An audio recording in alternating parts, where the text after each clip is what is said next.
Oke, assalamualaikum warahmatullahi wabarakatuh. Perkenalkan, nama saya Muhammad Fikri Haikal, mahasiswa Ilmu Hukum UIN Sunan Gunung Jati Bandung.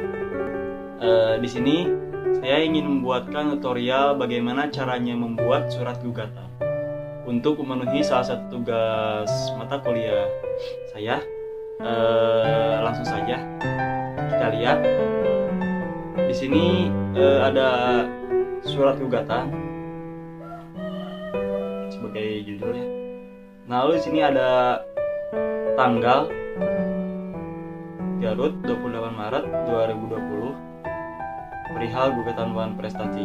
Kebetulan yang ingin saya angkat di sini adalah hutang piutang, karena ya topik ini bisa terjadi oleh siapa aja ya yang pernah meminjamkan hutangnya, atau bahkan Anda sendiri yang meminta minjam atau meminjam pada orang lain.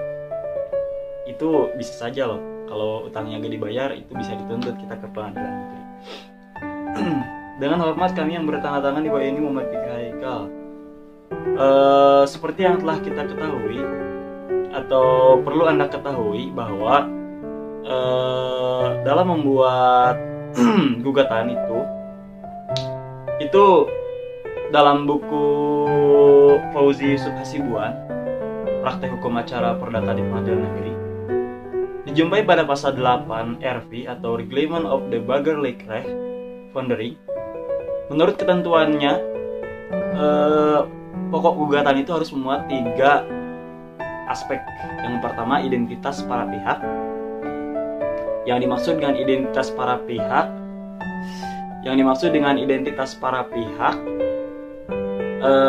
ialah ciri dari penggugat atau tergugat, yaitu nama lengkap, tempat tanggal lahir, pekerjaan, agama, dan tempat tinggal kewarganegaraan kalau perlu. Nah, pihak-pihak yang ada sangkut pautnya dengan persoalan harus disebutkan dengan jelas mengenai kapasitas dan kedudukannya. Apakah sebagai penggugat atau pelawan, terlawan, itu harus jelas ya. Di sini kita lihat namanya yaitu Kang Pemberi Hutang. Nah, jadi Kang Pemberi Hutang ini adalah orang yang memberikan suatu hutang yang berhak atas prestasi. Kalau di sini ada Kang Mutang, jadi dia yang meminjam atau berhak memenuhi prestasi. Nah, ini identitasnya ada, kewarganegaraannya ya kurang. Nah, itu yang pertama adalah identitas para pihak. Yang kedua apa? Yang kedua adalah alasan-alasan gugatan, atau yang sering oleh para mahasiswa hukum disebut dengan posita. Terdiri dari 2 bagian. Yang pertama adalah bagian yang menguraikan kejadian atau peristiwa. Yang kedua adalah bagian yang menguraikan tentang dasar hukumnya.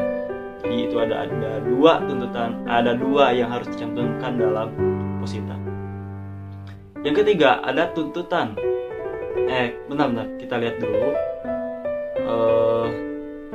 Di sini dalil-dalil gugatan penggugat sebagai berikut. Nah, ini ya nomor 1 sampai nomor 9.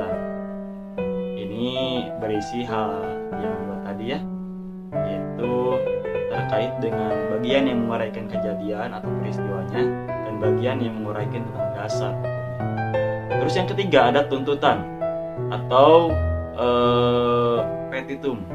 Petitum ini yang pertama itu tuntutan pokok atau tuntutan primer, yang merupakan tuntutan sebenarnya atau apa yang diminta oleh penggugat, sebagaimana yang dijelaskan dalam posita.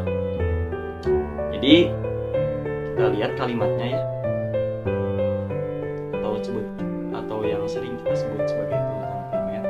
Jadi menerima dan mengabulkan gugatan penggugat sebelumnya.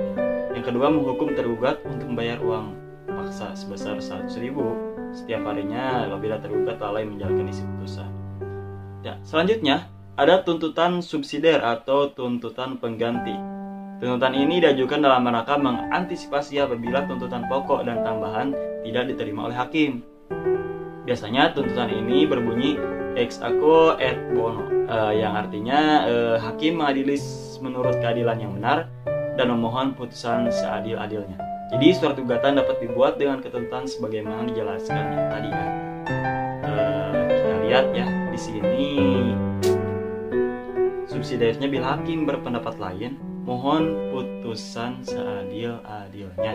Demikian gugatan ini kami ajukan atas perhatian majelis hakim yang terhormat, kami ucapkan terima kasih. Begitu. Itu tutorial cara membuat surat gugatan.